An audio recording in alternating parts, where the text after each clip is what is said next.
On m'a souvent demandé, c'était pas une question, c'était plutôt une petite critique, comme ça on dit, ah ouais, évidemment, tu défends tes copains. Ben c'est pas vrai. C'est pas vrai.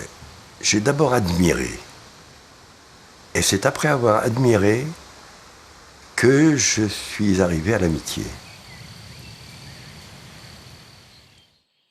Mes premiers souvenirs de Jean Lescure remontent à l'île de Ré. L'île de Ré, où mes parents, Anne et Georges-Emmanuel, avaient une maison acquise juste après la guerre, dans les années 48. Et puis quand mes parents s'y sont vraiment installés chaque été, ils ont fait venir peu à peu leurs amis. Donc ils ont fait venir un été la famille Lescure, avec leurs enfants, Jean-Paul, Laurence. Alors, on est devenus copains avec entre enfants, ma sœur Juliette et puis Laurence, moi et Jean-Paul. Et donc Jean Lescure, c'était formidable pour moi parce que Jean Lescure avait ce côté sportif que mon père n'avait pas tout à fait. Mon père n'était pas du tout handicapé de la jambe. Hein.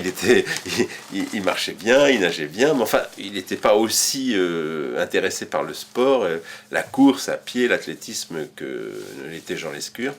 Et donc mes premiers souvenirs, ce sont des courses à pied sur la fameuse grande plage de la Conche, entre le phare des Baleines et puis les portes en Ré. Les Lescure, on était parmi ses premiers venus et se montraient toujours fidèles. Et puis ensuite, des gens aussi comme Claude Roy, qui était à la fois ami de Jean et de moi-même, venaient à l'île de Ré. J'étais la seule à vouloir me baigner tôt et on rencontrait Jean Lescure et c'était la naissance du monde.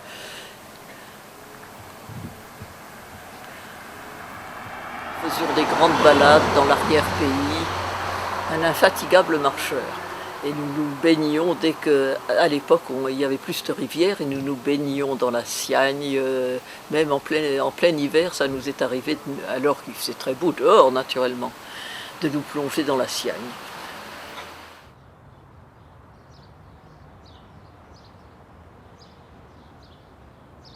Tous les dimanches matins, il allait courir au bois de Boulogne.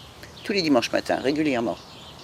Il adorait la montagne, il a fait beaucoup de ski. C'est un très bon skieur.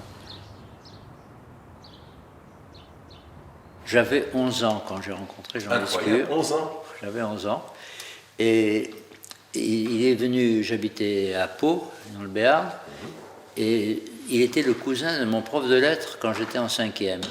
Et Jean Lescure et moi sommes allés faire du ski, mais nous étions accompagnés par le prof de dessin qui se déguisait en rapin pour puis se planter avec son cheval au milieu de la neige, et qui d'après Jean Lescure, ambitionnait d'être entre Cézanne et Boudin. Rien que ça. Il racontait tant d'histoires sur l'Auvergne, sur son passé de ses parents en Auvergne. Il m'a appris ce que ça signifie en France. Mais aussi, il m'a dit, vous savez, je suis née en salle de cinéma. J'ai dit, comment? Ah oui, mais mes parents auvergnats ont eu cette brasserie à Asnières, bien sûr, et la salle derrière, c'était la salle des fêtes, mais c'était aussi la salle pour les projections à l'époque. Et comme il est né à la maison, il était né au cinéma.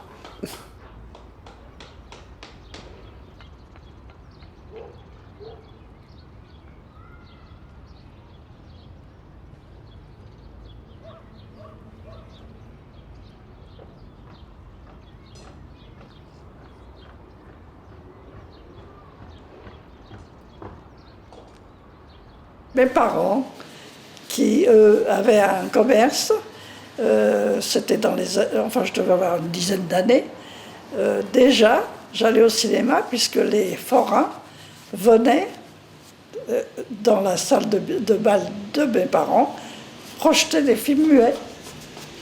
Et ça m'a rapproché de Jean parce que sa famille avait fait exactement la même chose. J'ai fait la rencontre de Jean Lescure. La première fois, c'est par un livre qui s'appelait Domaine français, qui est un livre qui avait été publié en Suisse, que j'avais trouvé un peu par hasard. Et il y avait des poèmes de Jean, et j'ai lu tout le livre, naturellement, et j'ai voulu rencontrer tous les auteurs. Jean aurait pu être mon père au niveau des âges, parce qu'en fait, mes copains de base, de départ, c'est les enfants. Des peintres, c'est Jean-Baptiste et Christine Manessier, Isabelle Saint-Gier, Anne Lemoyle, etc. Longtemps, j'ai considéré leurs parents comme leurs parents, j'allais dire, pas comme des peintres, si tu veux. Ils auraient été maçons ou autre chose, ça n'aurait strictement rien changé. Je me suis rendu compte, beaucoup plus tardivement, que c'était des artistes, d'une part, et des artistes de talent et avec une certaine notoriété. Mais au début, c'était quand même principalement les parents de mes copains. Quand je suis arrivé chez lui, je me suis trouvé d'un seul coup dans un véritable musée d'art moderne, tous ses amis de l'école, alors Saint-Gier, Gisca, Hubac, Zawouki, etc. Enfin, il y en avait partout, des tableaux extraordinaires à tous les murs.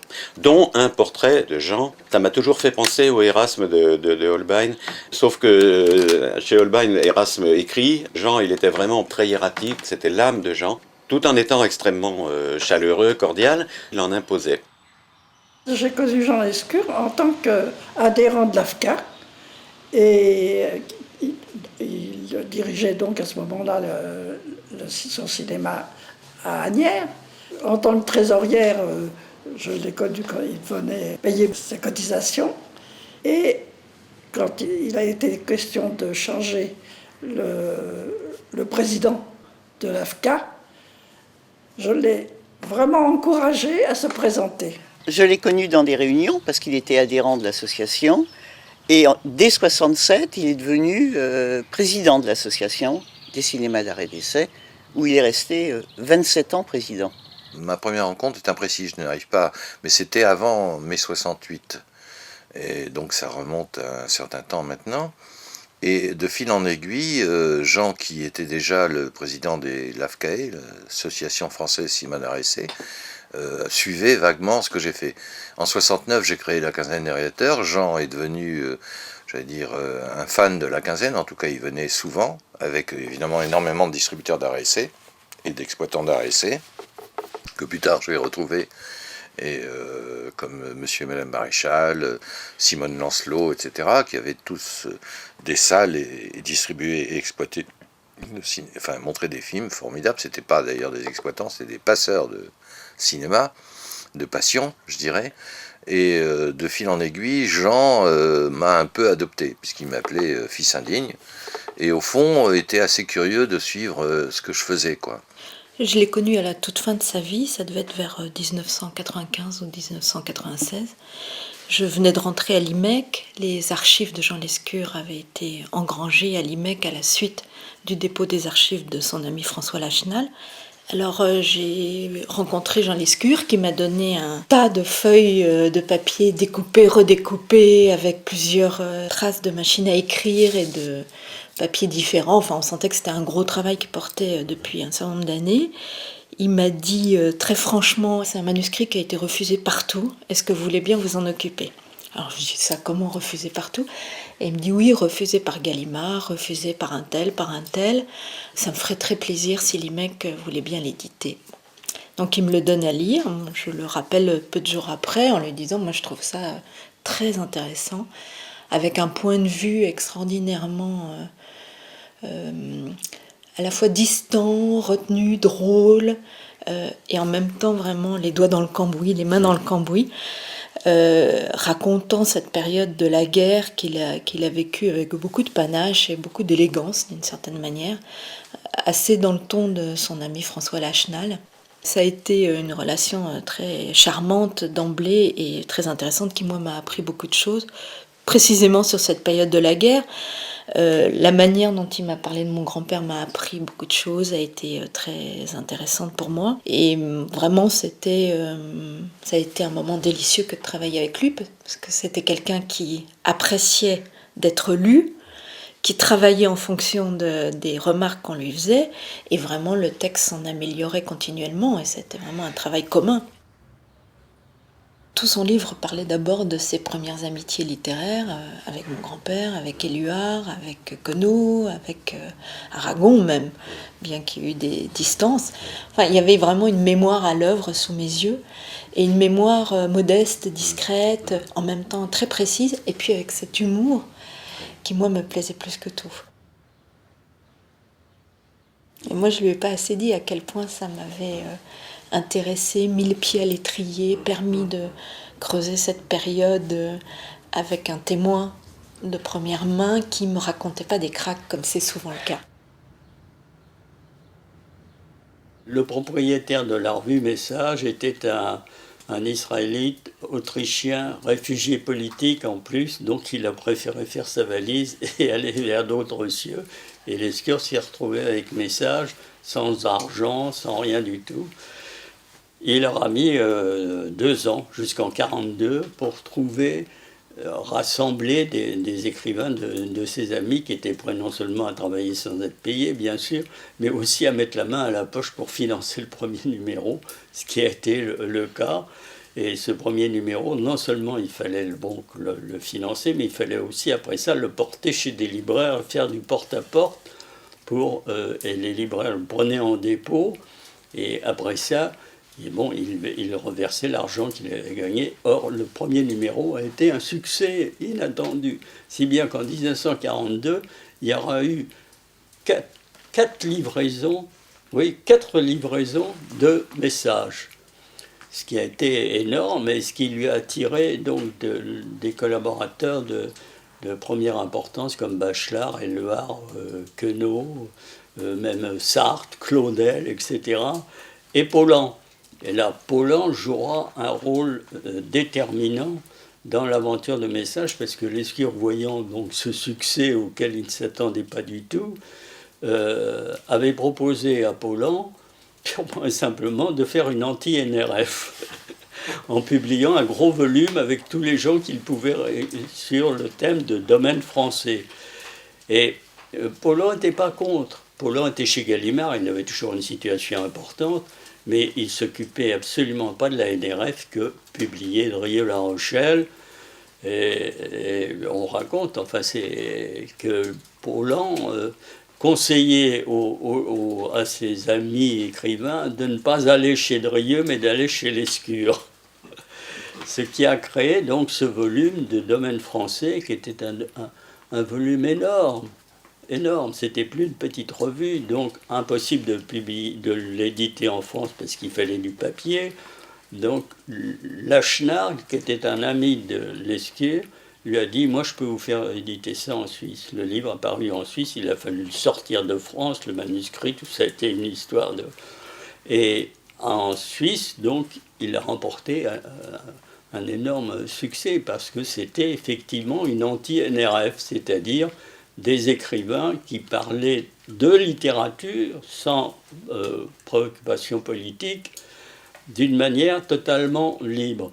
Alors, ces écrivains, c'était qui? C'était Aragon, à côté de Mauriac, c'était Elsa Triolet, à côté de Claudel, c'était Éluard, à côté de Duhamel. En 1940, après l'horrible défaite, ils se sont créés en France ce qui étaient des petites revues de poésie,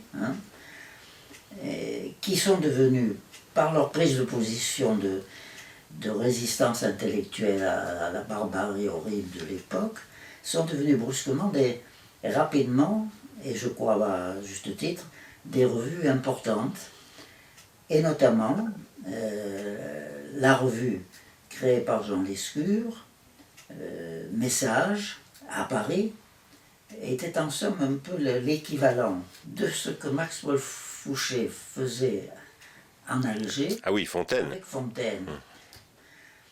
Je crois que ce qui animait Lescure et Messages, Maxwell Fouché et son équipe de Fontaine, c'était la conviction que la poésie au sens exigeant du terme était par elle-même un foyer même de résistance à la barbarie.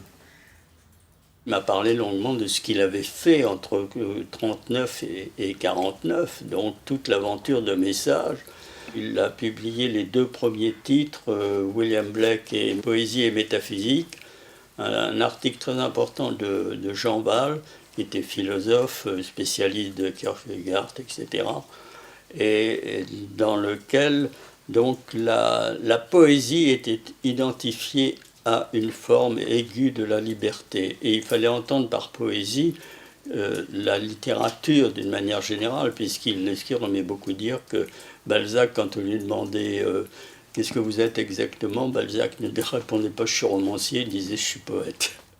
L'importance des poètes qu'a rencontré Jean Lescure pendant toute la Seconde Guerre mondiale, dans des circonstances aussi difficiles que l'occupation, la manière dont ces personnes ont joué avec la censure, avec les occupants, avec l'état de guerre, avec à la fois le sens du jeu, mais aussi le sens du secret, le sens de la parole donnée, la mémoire active, puisque tout ça était assez peu écrit, assez peu imprimé, assez peu imprimable, que tout le monde risquait sa vie pour transporter un petit poème ou transporter un placard d'édition à corriger.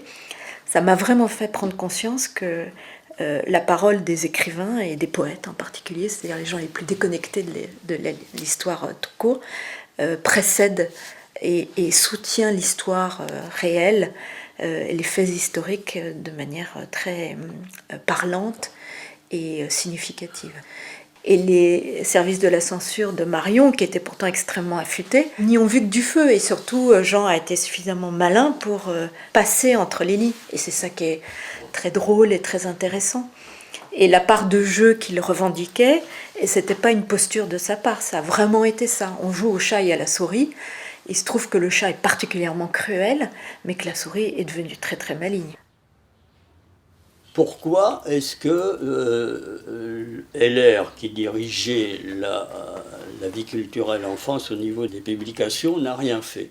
On ne comprenait pas, on était perplexe, mais il était évident que LR n'obéissait pas à la Gestapo. Ça, c'est certain. Mais on pouvait toujours tomber dans le filet de la Gestapo. Jean avait été très choqué, très meurtri par la mort d'Éluard, avec qui il était très lié. Queneau avait dit, devant la réaction de Jean, pour Lescure, Éluard est un dieu. Et je lui ai dit, bon, mais ça vous pourrait... Il m'a dit, non, c'est pas aussi facile que ça. Ça, c'est une des choses qui est très difficile à raconter, parce que Éluard, pendant la guerre, m'a trahi. Le Parti communiste, une cellule du parti, a voté un tract qui dénonçait les troublions de la résistance. Et parmi ces troublions, il y avait 3 personnes, Sartre, Camus et Lescure. Et Lescure a été prévenu par Claude Morgan, qui lui avait voté contre, le seul. Et donc il l'a prévenu. Et ça, Lescure, Morgan est allé prévenir Camus, Lescure est allé au Flore où il a trouvé Sartre. Il lui a dit, voilà ce qui se passe. Sartre a rigolé, il lui a dit, tout ça c'est l'une des rumeurs qui courent constamment, etc. Lescure a dit, non, c'est Claude Morgan qui me l'a raconté, il a été le seul à voter contre. Et Sartre lui a dit, Éluard, Éluard a voté pour. Et là, Éluard lui a dit, Jean, c'est pas vrai, c'est pas nous, c'est les trotskistes.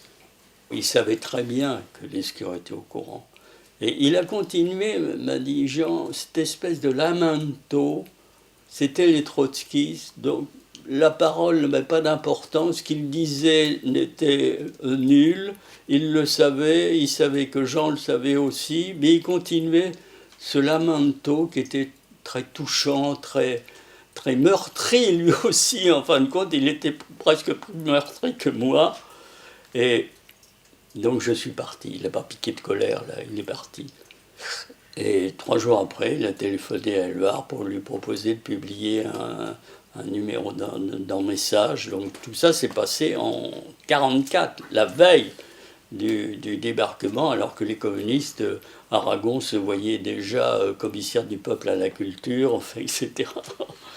Et Lescure a essayé mais pas tellement de m'expliquer, parce que toutes les questions qu'il posait, il se les posait à lui, parce que Lescure n'était pas quelqu'un de lâche, c'était pas quelqu'un qui voulait le pouvoir.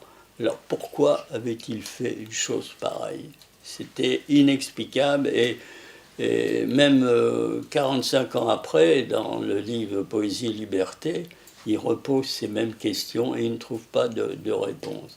Quand il m'a dit qu'il avait été le lieutenant d'Éluard, je me disais, mais comment se fait-il? Enfin, je voyais assez mal l'humour justement de Jean Lescure se mêler à cette espèce de pose du poète résistant qui était finalement l'image un peu réductrice que j'avais d'Éluard.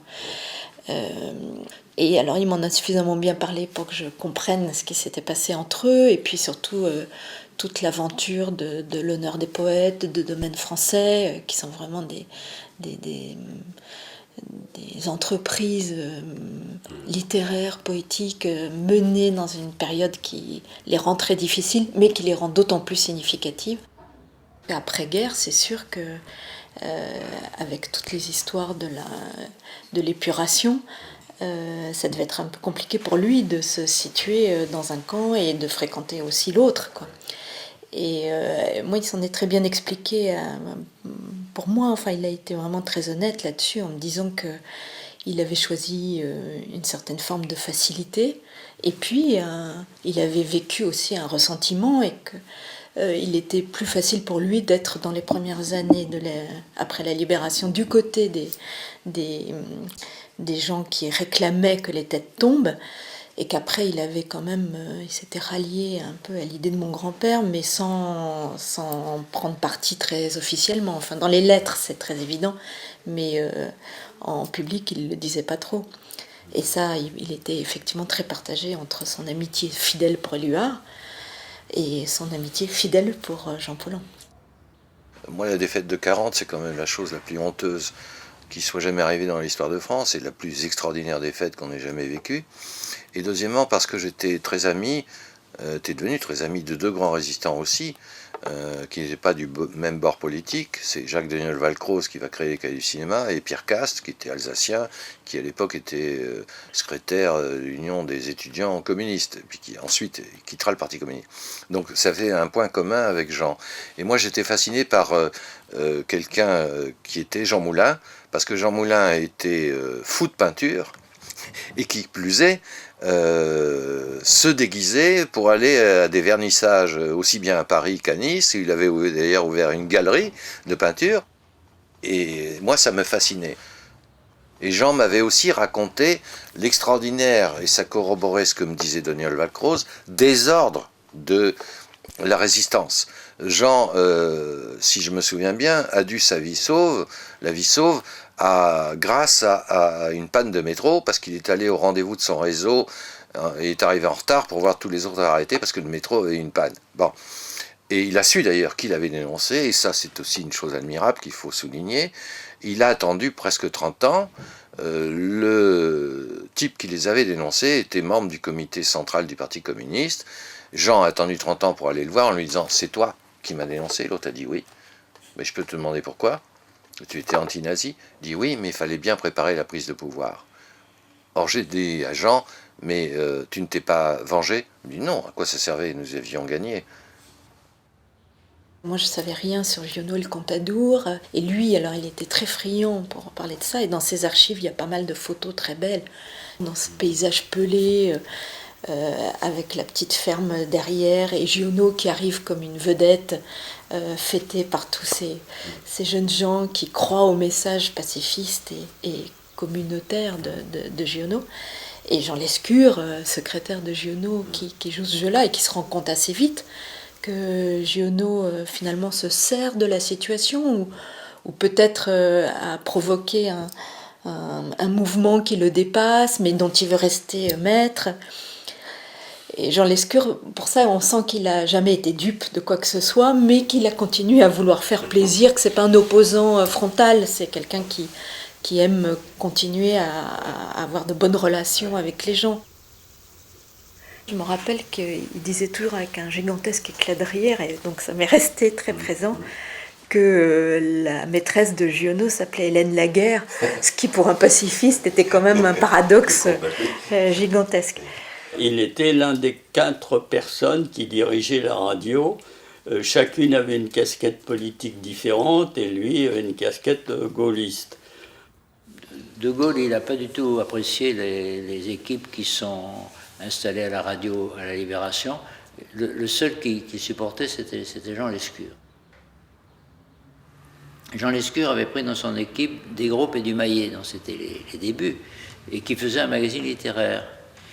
Et un des successeurs de Jean Lescure, Fernand Pouey, a balancé des Groupes et du Maillet en disant qu'il était trop communiste. Alors Lescure, qui était trop gaulliste, avait dans son équipe des gens trop communistes. Tu vois. Et Fernand Pouey a remplacé des Groupes et du Maillet par un trio assez joyeux, je dois dire, Yvan Audouard, Marc Bernard et moi. Il y avait beaucoup d'émissions faites par des poètes. Les poètes responsables, en somme, demandaient à leurs amis poètes de faire des émissions. Et je pense que c'était une mission de ministère de la Culture aussi, comme ça, sans avoir ce nom-là, qui faisait que des poètes comme Loïs Masson, cet excellent poète, il ne vivait que grâce aux émissions qu'il faisait à la radiodiffusion. Philippe Soupeau avait des émissions régulières. Enfin, partout, la poésie était présente et n'ennuyait pas les gens. C'était le contraire.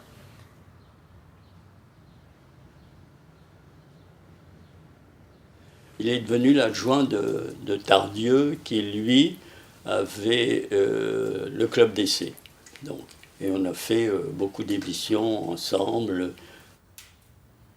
Avec Tardieu, vous comprenez, il était un conseiller. Voilà. Parce que la position que Lescure aimait, c'est d'être conseiller. Alors, il aura été conseiller Tardieu. Après ça, quand il y aura le centre de la recherche de Schaeffer, il aura été conseiller de Schaeffer. Et quand il y aura l'ENA de Pierre-Emmanuel, il sera conseiller de Pierre-Emmanuel. Il est parti faire du ski un jour où il s'était engueulé avec le directeur et l'un de ses amis lui a téléphoné, lui a dit « Jean, il faut que tu rentres immédiatement parce qu'on est en train de réorganiser la radio et si tu ne rentres pas, tu vas te retrouver dehors. » Lescure lui a dit « Écoute, il fait très beau, c'est exceptionnel ce temps-là, ça va durer encore 3-4 jours, donc je rentrerai après. » C'était pas de la désinvolture chez Lescure, mais c'est qu'il en avait assez de tout ça. Il est rentré, donc il a été reçu par le nouveau directeur qui lui a fait toutes sortes de compliments. Votre action pendant la guerre, c'est merveilleux, c'est extraordinaire. Vous avez sauvé la littérature française, enfin, tout et le reste. Et il lui a dit, bon, mais votre poste de directeur des lettres est supprimé parce que la direction des lettres sera rattachée à la direction des programmes. Alors vous gardez un poste de directeur, mais vous serez chargé de surveiller la bonne application des décisions du directeur, du responsable des programmes. Lescure, fou de rage, se lève, et vous l'avez connu, vous savez qu'il était capable de piquer des colères extraordinaires, et c'est pour ça qu'Elverne l'avait baptisé la maille, comme la moutarde. Et là, très calme, il dit à son directeur, écoutez monsieur, c'est un poste de garde-chiourme que vous me proposez. On n'a pas gardé les cochons ensemble. Et il est parti en claquant la porte. Et dehors, en marchant, brusquement, il s'est arrêté, et ça, il le raconte très bien. Il s'est mis à rire. Le directeur avec qui il avait parlé de garder les cochons ensemble s'appelait Porcher. J'avais été recruté par un jeune metteur en scène qui s'appelait Werner Dublin, qui m'a amené à Asnières, où Jean avait fondé une troupe, et Bernard Dublin, qui était un Suisse allemand, était le metteur en scène. Jean avait créé cette troupe, sûrement par amour du théâtre, mais aussi par amour des comédiennes. C'était assez drôle parce qu'il arrivait aux répétitions, accompagné toujours de quelques amis, et ces amis invitaient ensuite les comédiennes à boire un verre. Ah oui. J'en prenais sûrement un plaisir à orienter la réflexion et les goûts de tous ces très jeunes gens qui avaient 20 ans. Quoi. Certainement, oui. Quand lui en avait 40. Oui. Et alors, nous l'admirions beaucoup. Oui. Et il nous initiait à un tas de choses. Et sa porte nous était ouverte vraiment très facilement. On m'avait dit, écoutez, l'homme le plus important dans le cinéma, dans l'ombre, qui vous dira le plus, les gens vous diront ou des mensonges ou des omissions, celui qui vous dira tout, c'est Jean Lescure. Donc moi, je dirais de façon utilitaire, j'ai été voir Jean Lescure. Pour être franc, j'avais une autre petite raison, c'est que grâce à mon papa qui adorait le théâtre, j'étais un des rares, quand j'étais tout môme, à avoir vu une pièce qui avait été à peine jouée en 1948, qui s'appelait 1848, qui était une pièce d'un dénommé Jean Lescure.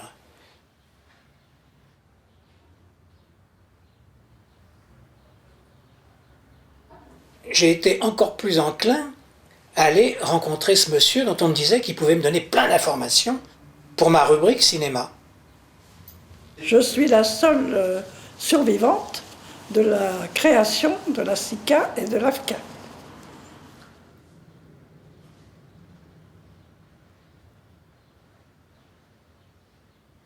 La SICA a été fondée entre l'Allemagne et la France.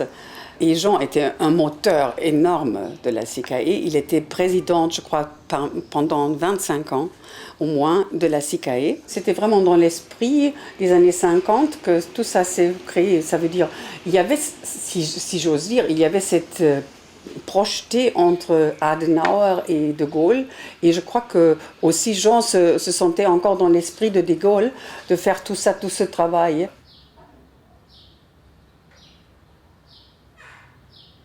On m'avait demandé de la part du ministère de l'Intérieur, qui à l'époque gérait aussi la culture en Allemagne, parce qu'on n'avait pas un ministre de la culture nationale.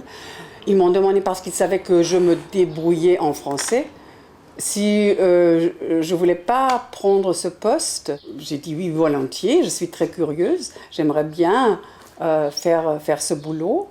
Et comme ça, j'ai rencontré Jean. À mon avis, il était un des rares piliers français de la culture française qui était tellement ouvert, et aussi ouvert pour tout le reste du monde, mais aussi pour l'Allemagne. Et il pouvait citer Hölderlin par cœur, il se sentait proche de Goethe, il savait tout ça par cœur. Il me parlait de ses aventures à Mayence, sur les remparts de Mayence, et c'était vraiment, c'était rare pour moi, parce que je trouvais je suis tombée sur des Français avec des préjugés énormes, et lui, il était tout le contraire.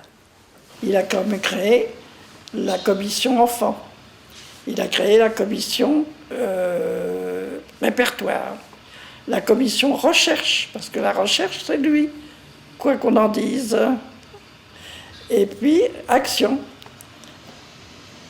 Il a monté un concours de nouvelles qui aujourd'hui s'appelle Prix Jean Lescure. C'est la moindre des choses.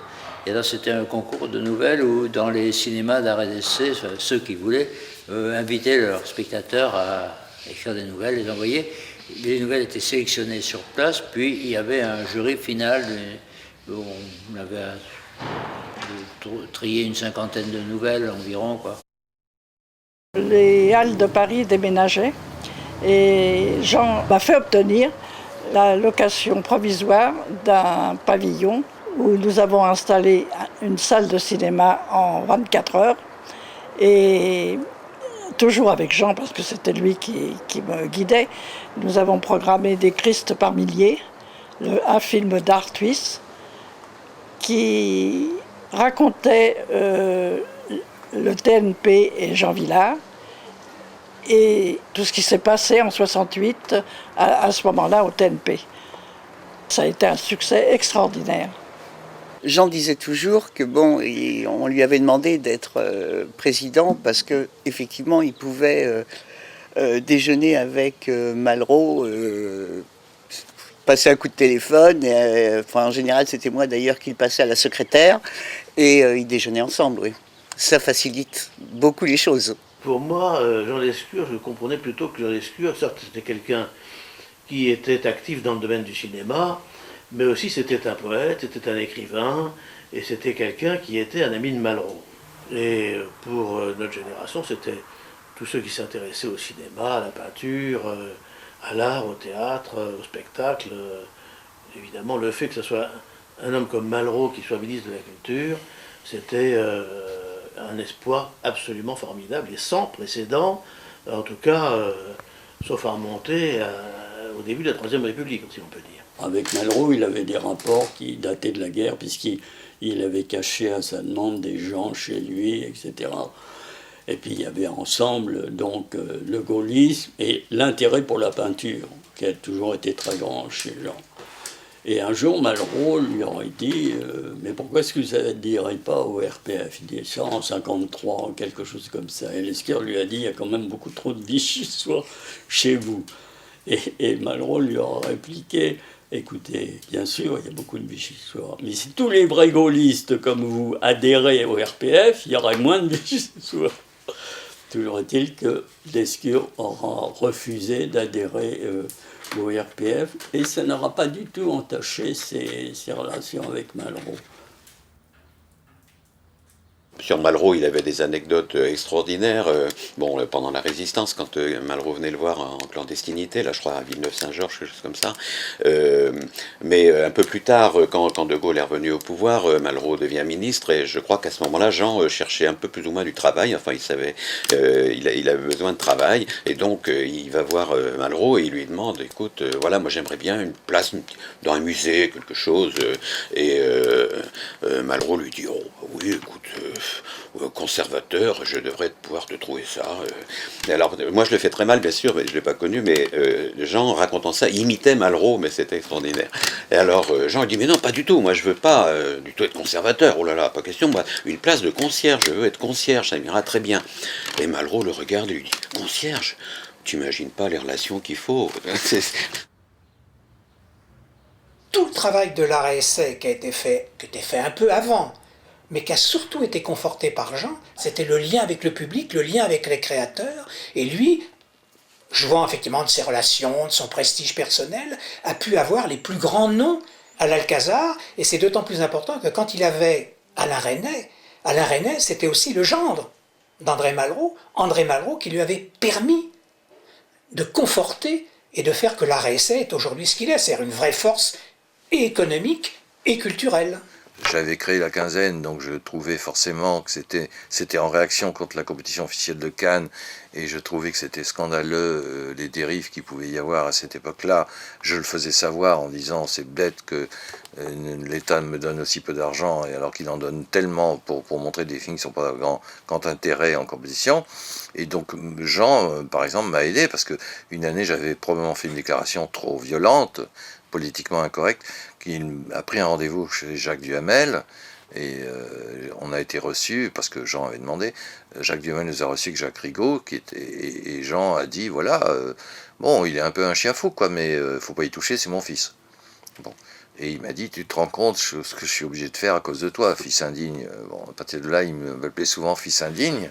Bon, mais ça le faisait rire, quoi, parce que au fond, il avait la sensation d'un jeune homme qui se battait à la manière de Don Quichotte contre les moulins à vent, et ça, c'est ça qu'il devait aimer, quoi. Nous avons, lui et moi, fait partie du comité de sélection pour Cannes.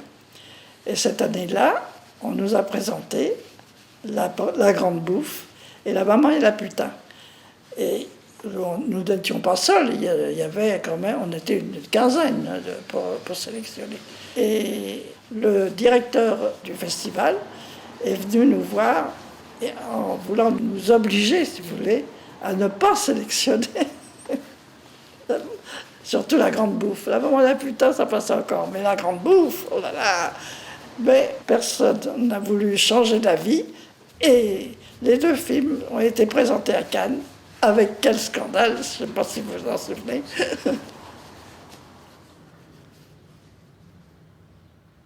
Entre la quinzaine des réalisateurs d'un côté, le Festival de Paris de l'autre, on avait montré des films qui allaient poser des problèmes. Il ne faut pas oublier qu'il y avait une censure, qu'il y avait des films totalement interdits, à l'époque, totalement.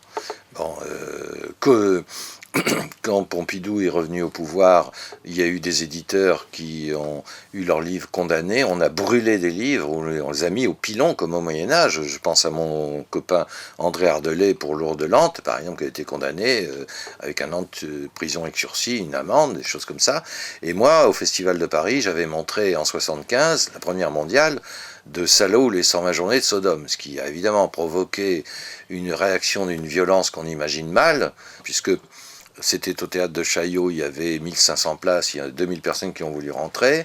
Il y a des gens qui sortaient en disant que c'était scandaleux. Je me souviens que Sophia Loren avait prétendu avoir été vomir dans les toilettes tellement ce film était honteux, mais d'autres aussi étaient venus prendre la défense de Pasolini qui était mort un mois avant. C'était Bertolucci, Monicelli, Latuada, Ettore Scola.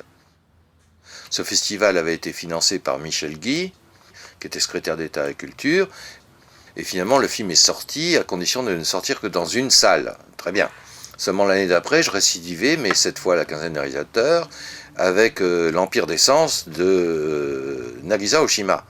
Et là, le Premier ministre a donné l'ordre à son secrétaire d'État d'interdire totalement le film. Le Premier ministre, c'était Jacques Chirac, qui a téléphoné à Michel Guy, et Michel Guy lui a simplement répondu « Je ne peux pas l'interdire ».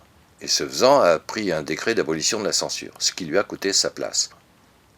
Jean suivait mes festivals, c'est-à-dire le festival du film d'histoire de Pessac, où il venait régulièrement, et c'était rigolo parce qu'il descendait avec Monsieur et Madame Maréchal, Simone Lancelot, Micheline Gardez, et c'est un festival où évidemment le vin est à l'honneur, moins qu'on puisse dire.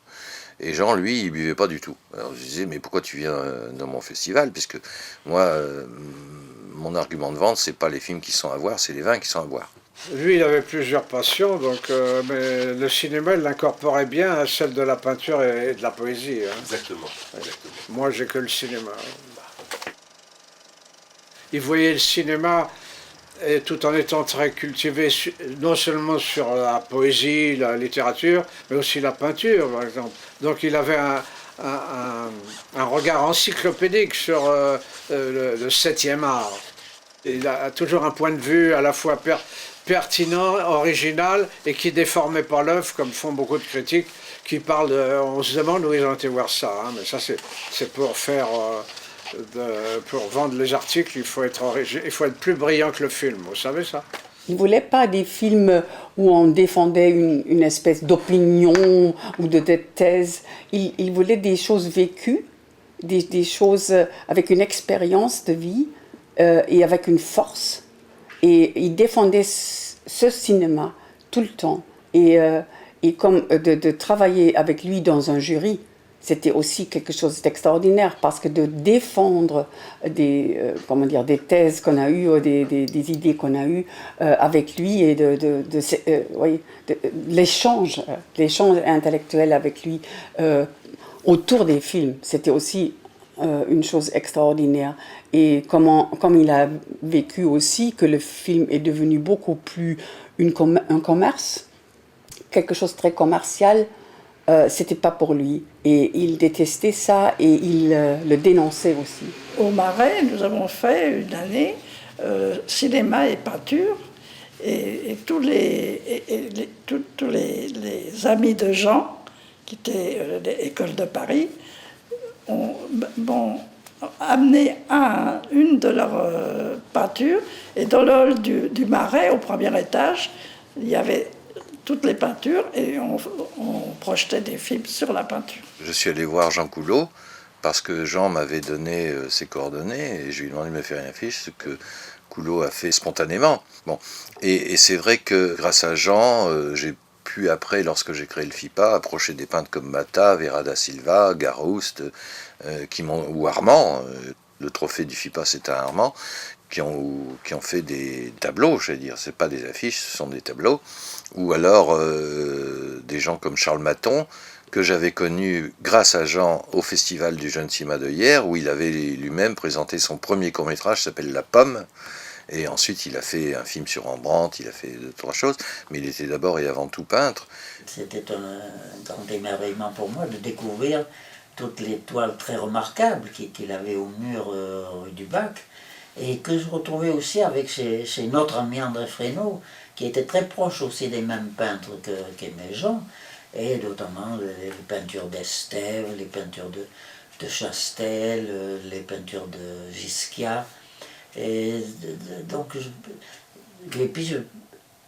Jean savait parler peinture, hein, il y a quelque chose de paradoxal, on peut pas, enfin, entre peinture et parole, il y a un hiatus qui est difficile à franchir, mais que Jean, par par son exigence même poétique, allait très loin dans la compréhension, si vous voulez, l'approche la plus directe et la plus subtile de la peinture de son temps, de notre temps. Et un jour, il m'a passé un coup de téléphone et puis il m'a dit, Philippe, j'ai récupéré mes tableaux. Alors ça mérite quand même une petite visite. Donc il était loin, aux Invalides, et il était comme un gamin, quoi. Tout d'un coup, est-ce qu'il est bien accroché? Est-ce que celui-là va bien à côté de celui-là? Est-ce qu'il faut le descendre? Enfin, c'était vraiment un bonheur. Il retrouvait la vie, quoi. Il retrouvait son monde. Et Lescure avait besoin des tableaux. Il avait besoin des peintres, de l'amitié des peintres, mais il pouvait trouver l'amitié des peintres, de l'amitié chez les poètes, ou chez des gens comme moi qui n'étaient ni l'un ni l'autre. Mais la peinture, c'était... il a bâti son œuvre devant ses tableaux aussi. Enfin, tu vois. Donc c'était vraiment une vraie joie parfaitement sincère et j'allais dire au premier degré, sans ambiguïté. Et alors, il n'était pas question de savoir si les tableaux avaient une valeur commerciale ou pas, ils s'en foutaient totalement, mais c'était vraiment la qualité intrinsèque du tableau. Puis ils avaient tous une anecdote, ils les avaient tous eus, ou dans l'atelier de peintre, ou pour une raison X, pour un anniversaire, pour quelque chose. Tous ces tableaux, c'était aussi ses copains sur ses murs. Il voit un jour que je tombe en arrêt devant ce petit portrait d'Apollinaire, et visiblement ça l'amusait parce qu'il voyait que je cherchais, mais de qui pouvait bien être ce portrait. Je me dis, qui a fait ça? Et il a vu que j'étais sincère, je dis, mais il a vu que c'était ça que je préférais. Il le décroche, il me dit, tiens Sylvestre, c'est moi qui ai fait ça, je te le donne et je sais que tu en feras bon usage. Alors ça, je suis vraiment heureux de le montrer là aujourd'hui. C'est vraiment quelque chose auquel je tiens beaucoup, c'est très précieux pour moi. D'abord parce que Jean me l'a donné dans un élan de fraternité. Je le considère un peu comme mon oncle Jean, parce qu'il était très lié à mon père Georges-Emmanuel. Les réalisations picturales de Lescure n'étaient pas aussi abouties que celles d'Estève ou de Manessier ou de Saint-Gier, mais c'était pas non plus nullissime. Il y avait toujours un élément poétique, ça, c'était pas possible de faire autrement, que ce soit avec le mot ou avec la parole ou avec le crayon. Il était vraiment habité par la poésie. À un moment, il avait voulu aider un peu Coulot, et il avait fait beaucoup de délicatesse parce que, en fait, il voulait lui donner un peu d'argent, le soutenir, mais il voulait pas le faire directement. Donc, il m'avait demandé de rééditer un des poèmes de lui, illustrés par Coulot, et de verser à Coulot des droits d'auteur. Voilà, c'était vraiment hyper élégant. Il a publié des livres, mais notamment beaucoup de livres sur la peinture, avec Lapic, Estève, Gisquia, etc., Hubac, beaucoup, et même des livres de poèmes, mais des petits livres sur des petites maisons d'édition qui étaient souvent illustrés. Et bon, il était quand même, pendant la guerre, il aurait été très lié avec Paulhan. Alors, comment se fait-il? Et il était très lié il était resté avec Queneau. Comment se fait-il qu'il n'ait pas été publié chez Gallimard? Il sera publié chez Gallimard en 1960. Il a écrit des préfaces pour beaucoup de gens, puis pour certains, ça les a bien aidés, parce que Poulga n'était pas en France, par exemple, un peintre très, très, très connu, et les préfaces que Jean a été amené à faire attiraient le regard quand même d'amateurs sur Bruno Poulga. Donc ça servait aussi. Puis enfin, c'était pas vrai, c'était de l'amitié. Enfin, si le peintre avait été merdique, il l'aurait pas fait. Hein. Non plus, parce que il n'y avait pas de prostitution, comme tout ça était gratuit. C'était vraiment parce que où il pouvait rendre service et parce qu'il aimait les choses. Les sons sont les sons des lettres. M, O, R, tes mains mille mêlées à ce qui fut un corps. Ou sur le point sans fin, aux eaux bleues du calcaire, bouche à plaisir, trop douce peau, le bord toujours est la limite et le dernier aveu. Aujourd'hui, jointoyé des nuits qui 1000 fois ont défait et refait les jardins funèbres de ma vie. Manessier, Singier, Mouzich, Soulages, Alechinsky, Prassinos, etc. C'était tous des gens qui étaient de la galerie de France. Donc, je veux dire, quand tu connaissais un peintre, tu connaissais les autres. Et puis, il y avait aussi le côté un peu aristocratique, ou même un peu beaucoup de Prassinos, qui avait un bon physique, enfin, qui était d'une grande élégance, qui plaisait bien à Lescure. Avec Singier, c'était une amitié, peut-être plus de camaraderie, et avec Prassinos, plus sur un plan intellectuel.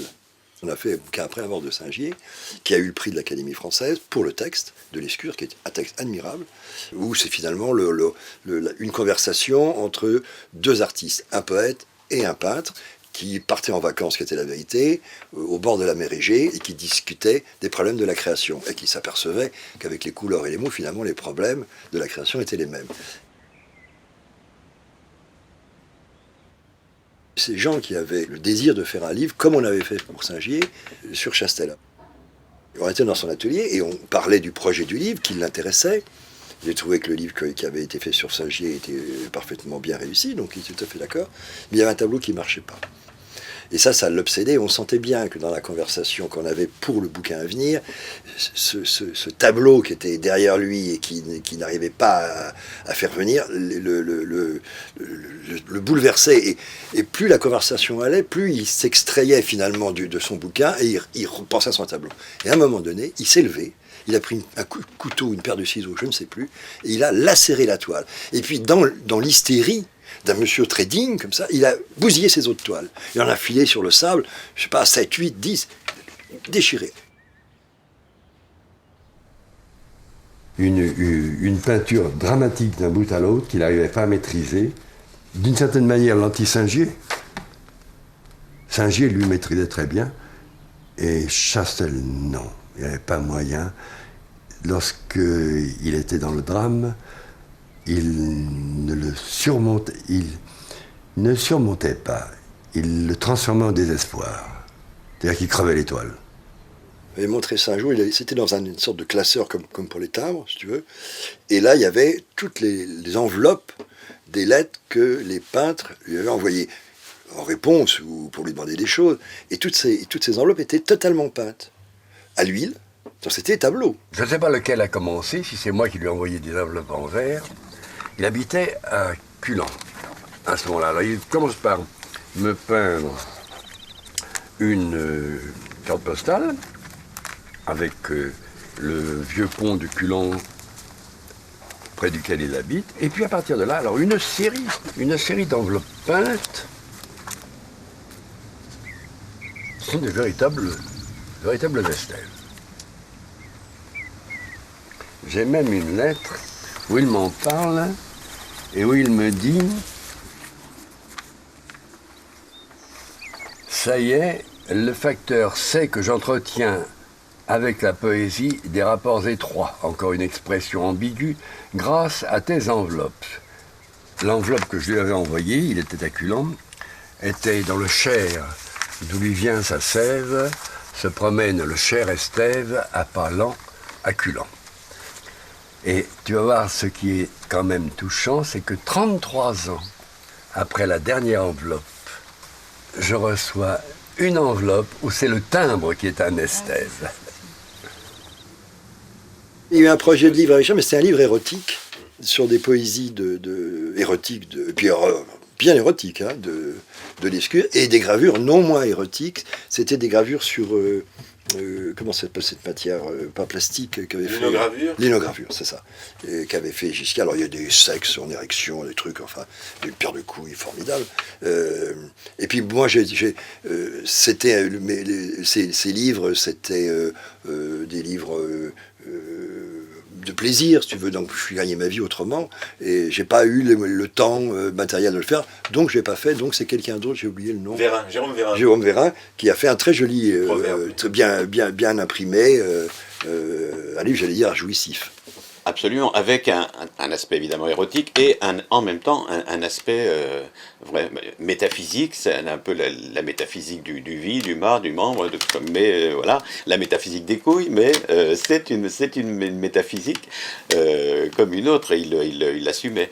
Queneau avait entrepris de traduire le Satyricon. Il avait demandé au 3e larron de la bande, à Giscard, d'illustrer le Satyricon en question. Malheureusement, Queneau est mort, et voilà, donc il est resté avec ses linos sur les bras. Alors on avait donc les plaques, mais pas les épreuves, pas les tirages. Et moi, j'avais pas de presse à linogravure.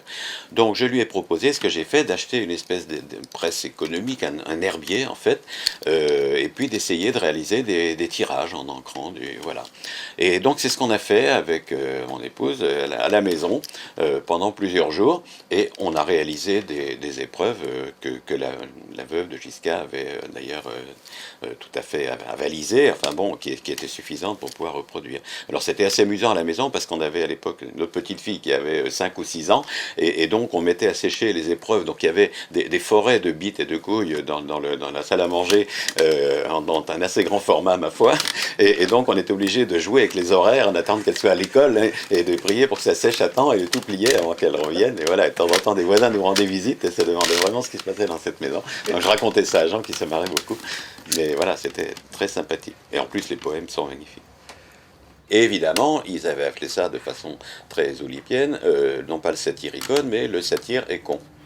À tout, j'ai payé mon écu, pas derrière ou devant perçu, car toute chose m'a ému. Même les lampes ont d'écu. Jean me dit, mais finalement, l'envie de republier des poèmes me démange depuis quelque temps. Et toi, Sylvestre, qui est éditeur, est-ce que ça t'intéresse? Je lui dis, bah évidemment, moi j'aurais à peine osé te le proposer ou te le demander, parce que que tu préfères une petite maison bien modeste comme la mienne à de grandes marques qui t'accueilleraient volontiers, ça ne peut que me flatter, j'y suis très sensible. Donc, j'ai accueilli avec beaucoup de plaisir et bonheur son beau livre itinéraire, au pluriel, de la nuit, dans lequel il reprend une sorte de démarche un peu initiatique magnifique, qu'il avait au fond, à laquelle il avait pu être familiarisé plus tôt, parce qu'il avait fait la connaissance de René d'Aumale, qui est mort pendant la guerre, mais il l'avait beaucoup fréquenté et bien connu. Et pour moi, René d'Aumale, c'est une grande figure, injustement un peu trop oubliée aujourd'hui, un des fondateurs, principal fondateur en tous les cas du grand jeu, ce mouvement un peu surréalisant, mais très original et parfois plus vindicatif, et en tous les cas aussi pur, sinon plus, que le mouvement des surréalistes. J'ai fait créer un principe de couverture pour lui faire plaisir. J'ai même créé le nom d'une collection qui s'appelle Poésie pour 2 mains. J'ai publié ensuite le fameux Il Trionfo della Morte, magnifique suite de poèmes qui est ici avec la fameuse reproduction de la gravure de Dürer. Le 3e beau recueil que j'ai pu publier de notre ami Jean Lescure dans ma maison d'édition Clan-Séguénos, c'était donc La Belle Jardinière. C'est une autre veine propre à Jean, une veine plus facétieuse, plus caustique, comique, et oui, c'est une veine au fond, je dirais para ou oulipienne en fait. Quand je l'ai rencontré, Jean, pour La Belle Jardinière, ce qui m'avait frappé, c'était son sorte de conscience professionnelle, mais du point de vue de la mise en page, de la typographie. C'était tout sauf la star capricieuse. C'était vraiment l'auteur facile qui comment dire, il se mettait derrière son texte. Voilà, c'était son texte qui voulait, ou le texte qui voulait servir. Donc il était extrêmement attentif à tous les détails. Moi, comme j'étais un petit peu intimidé, il a dû penser que j'étais consciencieux aussi. Donc on s'est bien entendu. Et puis par la suite, alors j'ai compris qu'en fait, c'était quelqu'un qui ne mettait jamais en avant ses compétences. En réalité, ce soin qu'il mettait à la mise en page, ça allait jusqu'au, si tu te souviens, choix du papier, enfin, il regardait tout en fait. Mais il le faisait sans afficher de compétences particulières. Et en réalité, je me suis dit, mais au fond, il a toujours été éditeur, genre les cahiers du Contadour, la revue Message pendant la guerre, les éditions de Minuit à la Libération. En fait, ils connaissent le métier 10 fois mieux que toi, je sais pas, mais comme moi, en tout cas, certainement, surtout à l'époque. Donc, mais il ne l'affichait pas. Et après, je me suis aperçu que quelle que soit l'activité, parce qu'il en avait beaucoup, c'était un peu la même chose. Par exemple, j'ai mis un certain temps à réaliser qu'il était traducteur. Non seulement il avait été traducteur de Shakespeare pour d'Astley, je crois, mais d'Ungaretti, c'est une bonne partie des traductions, sinon, c'est entre Jacotet et lui. Il m'en a parlé, ça par contre, après, c'était très, très intéressant. Et puis, traducteur de l'Inuit, ça a été le début de notre collaboration ensuite aux éditions Prévert, puisqu'il y avait ces poèmes inuits recueillis autrefois par Paul-Émile Victor, qui avaient été traduits en anglais, qu'il s'agissait de retraduire en français, mais dans un style un peu quenélien ou olypien, etc. Il a été, l'une des pierres angulaires de la création de l'Oulipo. Lescure avait toujours eu cet intérêt particulier pour le langage, pour l'interrogation. En fait, Lescure était quelqu'un qui se posait constamment des questions. Pourquoi c'est comme ça? Pourquoi on fait ça? Pourquoi on ne le fait pas? Etc. Et le dernier numéro de Message contenait un poème extraordinaire, un sonnet même, signé par Le et dédié à Que. Le, c'était le Lyonnais et Que, c'était Queneau. Et ce poème est un véritable exercice oulipien 14 ans avant l'Oulipo. Un des deux fondateurs, François Le Lyonnais, avait été déporté. Il a écrit ce beau texte, La peinture adora. Et Jean Lescure était un grand résistant. Donc, et puis il y en avait d'autres. Donc c'était vraiment un point très important pour nous de l'Oulipo, qui donc pas seulement écrire sous contrainte, rigoler ou moins rigoler, ou travailler plus ou moins sérieusement, mais être là avec des gens qu'on estimait. Toutes les positions étaient présentes, sauf les fascistes. Brafort était quand même membre du Parti communiste à l'époque. Vous aviez donc Jean Lescure, gaulliste de gauche. Vous aviez Noël Arnaud, ancien trotskiste. Enfin, vous avez tout ça. Et Claude Berge, qui était ce qu'on appelle membre de la droite civilisée. C'était un homme de droite, Claude Berge.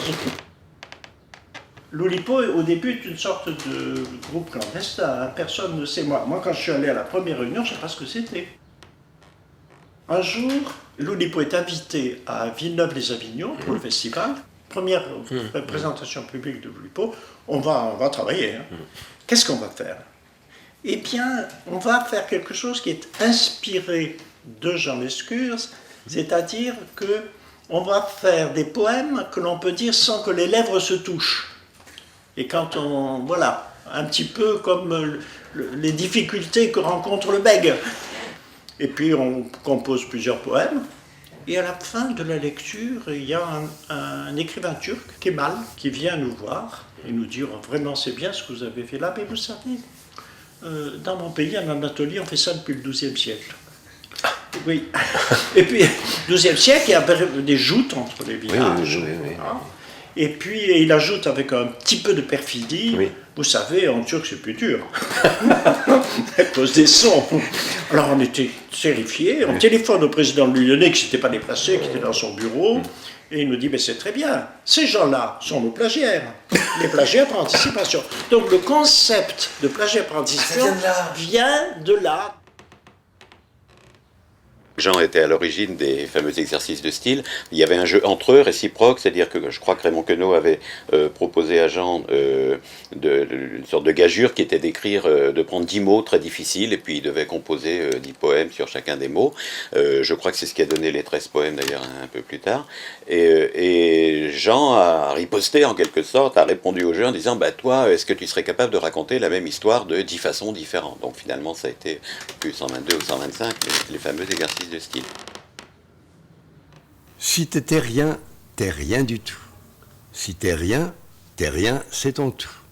C'est tout ou rien, t'es tout et rien, t'es tout rien ou tout est rien. Il faut que ce soit incompréhensible. Hein. Fonda, lui, c'était d'abord un esclave. Le Lyonnais a dit, ben voilà, on va le prendre comme esclave. Il était chargé d'écrire quelque chose sur l'Oulipo. Moi, je n'ai connu Jean qu'à partir de 1972, date de mon entrée à l'Oulipo. Je l'ai découvert pour la première fois. Il était assis autour de la table chez François Le Lyonnais, avec Raymond Queneau et avec tous les fondateurs de l'Oulipo. Il y avait Jacques Bins, il y avait toute cette bande. Et donc moi j'étais le petit bleu, le tout petit bleu dans l'histoire. Et ce qui m'avait beaucoup impressionné chez Jean, au-delà de son allure qui était superbe et qu'on connaît, c'est qu'il était le rare avec François Le Lyonnais à dire tu à Queneau. Et ça m'avait vraiment, vraiment impressionné parce que Queneau c'était pas le type à qui on disait tu. C'était vraiment un homme d'autorité et un homme sombre, et c'était pas du tout quelqu'un avec qui on était familier, mais certainement pas, et particulièrement à l'Oulipo, où il avait un rôle assez autoritaire, et pas d'autorité autoritaire, une autorité intellectuelle bien sûr. Et puis Jean occupait une place très particulière dans l'Oulipo, parce qu'il était l'inventeur du S+7, qui a été la contrainte emblématique de l'Oulipo des débuts. C'est dès 1961 qu'il a proposé cette solution mécanique. Il s'agit de prendre des textes et de remplacer dans un texte donné chaque substantif par le 7e qui le suit dans un dictionnaire. Rien n'est plus mécanique, il le dit d'ailleurs lui-même, on ne peut pas imaginer plus mécanique que ça. Mais l'intérêt de l'opération, c'était que c'est une opération de anti-hasard, et donc c'est une opération typiquement anti-surréaliste. C'est l'exact contraire du cadavre exquis. Voilà un très, très beau texte qu'il a obtenu, qui dit « Chaque fois que Viol bénéficie d'un sandwich, la soie du cheveu français en profite pour organiser un important réveillon. » Ça ne manque pas d'allure. Et c'est le traitement S+7 de chaque fois que Vincennes bénéficie d'un samedi, la Société du cheval français en profite pour organiser une importante réunion. Donc, voilà, donc vous voyez quand même qu'avec avec des textes souches qui sont très médiocres, on obtient des résultats qui sont assez spectaculaires. Pour soulager les bègues, il avait décidé d'écrire de la poésie qui était directement bègue, de façon à ce que le bègue puisse naturellement entrer dans la lecture du poème, le lire à haute voix, sans éprouver de sensation de déficit. Et donc ça donnait par exemple « À Didyme où nous nous baignâmes, les murmures de l'Arara cessaient de faire ce rare A, le son sombre où brouillaient les âmes. » Donc évidemment, lu comme ça paraît un peu étrange, mais je crois que lui-même le lisait très très bien. Il avait élaboré une technique de lecture qui était très bien pour ça. Si vous voulez, ça je parle comme les poèmes carrés qu'on trouve dans Draille, des choses comme ça. Ce sont des textes qui montrent son incroyable virtuosité. Il y avait dans sa poésie une sorte de ressourcement silencieux qui lui permettait de continuer à avancer cette vie dans le monde, qui était la vie qu'il avait choisie. C'était pas du tout un homme hors le monde, c'était vraiment un poète dans le monde, dans toutes les actions qu'on pouvait mener au nom de la poésie, au nom de la... Bien sûr, au nom de la culture. Il a été de toutes les batailles, il a été de toutes les guerres de son temps intellectuelles, et non, il a été dans toutes les guerres. Et donc là, il y avait chez lui ensuite une sorte de volonté de jouer qui était manifeste et qui se manifestait à l'Oulipo, où il était absolument et pleinement à sa place. Alors, le plus grand service qu'il m'ait rendu, c'est de nous entraîner à la Sorbonne pour assister aux conférences hebdomadaires de Bachelard. Mais c'était une sensation émerveillée parce que on avait vraiment l'impression du jaillissement d'une pensée devant nous. Je me souviens d'un cours qui avait commencé par « L'éléphant relève-t-il de la microphysique ?» Il s'amusait beaucoup, il arrivait, il avait ses petits yeux qui sortaient de sa barbe, comme ça, qui brillaient, et il faisait la salle pour repérer les poètes qui étaient là. Alors, Lescure est là, je vais essayer de le citer. Jean nous emmenait au Balzac prendre un pot avec Bachelard. Et un de mes étonnements avait été de voir ces deux hommes d'âge différents, mais que je respectais tous les deux, s'amuser comme des gamins à raconter des histoires cochonnes. C'est grâce à ces lectures, aux lectures que j'ai faites de Bachelard, que m'a été révélé pas mal de choses, dont particulièrement, je dirais, mon côté aquatique, par exemple, parce que l'eau et les rêves m'ont révélé des tas de choses. Et je ne suis bien qu'au bord de l'eau, et naturellement, on va encore faire rigoler les populations, puisque je ne nage pas. Bachelard non plus. Bachelard, non, je n'imagine pas Bachelard se prenant la barbe dans une rivière. Mais il disait, souvenez-vous, peut-être vous n'étiez pas là sur là, mais je l'ai entendu dire à ses étudiants, moi qui suis un être aquatique et lunaire. Eh bien, aquatique, peut-être pas, mais il était un être de la rêverie de l'eau. À la mort de Bachelard, je lui ai dit, vous allez écrire sur Bachelard? Elle m'a dit, oh bah oui, bien sûr. Et il a écrit sur Bachelard 20 ans après.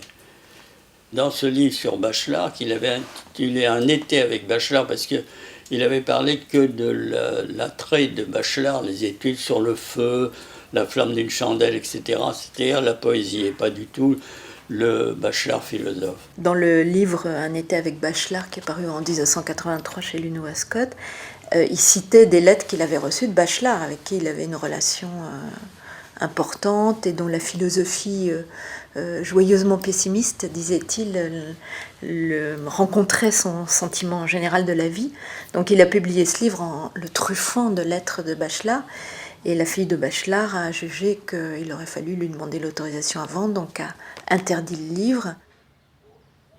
Et puis après, il y a une deuxième édition expurgée avec des blancs à la place des lettres de Bachelard, ce qui rappelle tout à fait la période de la censure de Vichy, où il y avait des placards entiers de journaux ou de revues qui paraissaient avec des blancs. Par exemple, la revue Esprit a été plusieurs fois censurée, et comme il ne pouvait pas tout recomposer, il laissait le blanc, ou la NRF même aussi. Pas la NRF de Drieux, la NRF de mon grand-père. C'était une malice, c'était une manière de retourner pour lui la censure qui lui était faite des années et des années après la guerre. Passer plus loin que les fleurs, sur la pointe des instants, les murs entrent dans le silence. Ramasser le soleil dans les paniers du jardin, les fleurs mûres, les ténèbres. Qui verrait seulement l'œil dont l'étang s'est regardé. J'ai toujours vu Jean avec un appétit de vivre et une passion qui m'a toujours stupéfait, c'est-à-dire la même passion qu'Octo, la curiosité. Jean lisait un livre, il envoyait une lettre à l'éditeur au nom de l'auteur, s'il avait aimé le film, pour lui dire « Monsieur, c'est bien, j'ai aimé tel et tel livre, votre livre pour telle et telle raison ». Et c'est comme ça qu'il ne s'est jamais coupé des jeunes générations. Ça, c'est extraordinaire. Donc, au fond, Lescure, qui était beaucoup plus âgé que moi, était très jeune. Et il était un passeur. Les murs ont disparu, les fleurs les ont cachés.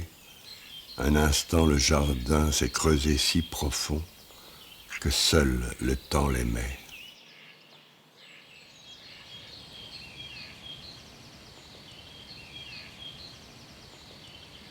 Moi, j'adorais aller là-bas. On parlait ensemble comme un grand-père. Sauf que je le vous voyais, mais c'était mon grand-père. Je ne l'appelais jamais Monsieur Lescure, je l'appelais Jean. Il me faisait lire parfois des poètes, des poèmes qu'il avait écrits. Moi, étant pas assez instruite, je ne comprenais pas toujours tout bien, mais j'en ai gardé plein à la maison. Il a planté des rosiers superbes, une allée de rosiers. Il y en avait partout, devant, derrière, partout. Et il fallait les tailler, bien les entretenir. Et il adorait ça. Ah, tu sais, on lève les chapeaux quand même. On se rembrasse. Ça va.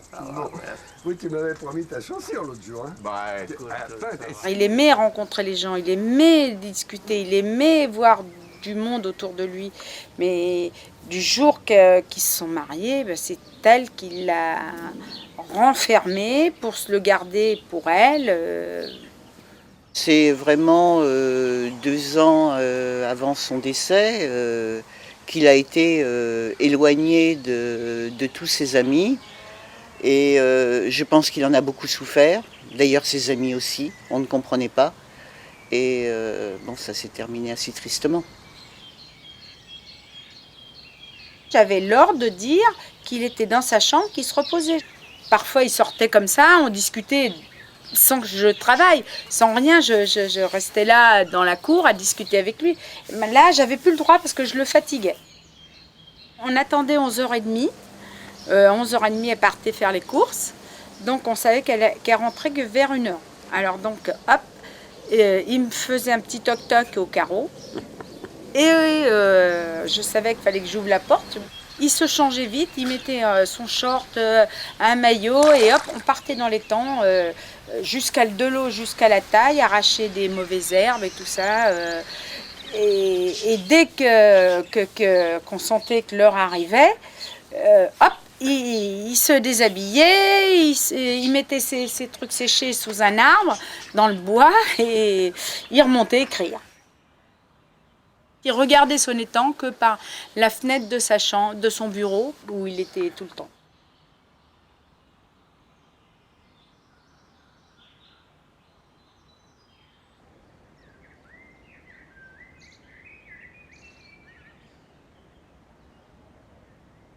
La maison est tombée en misère, les ronces rentraient par les portes, c'est triste, c'est triste. Pour moi, c'était très très triste de voir même le jardin dans l'état où il est maintenant, où il était, comment il est devenu, ça m'arrachait le cœur.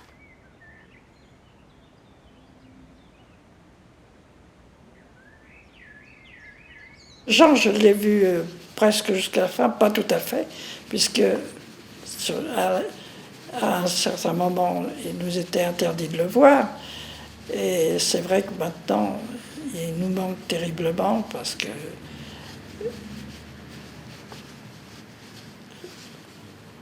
c'est dur.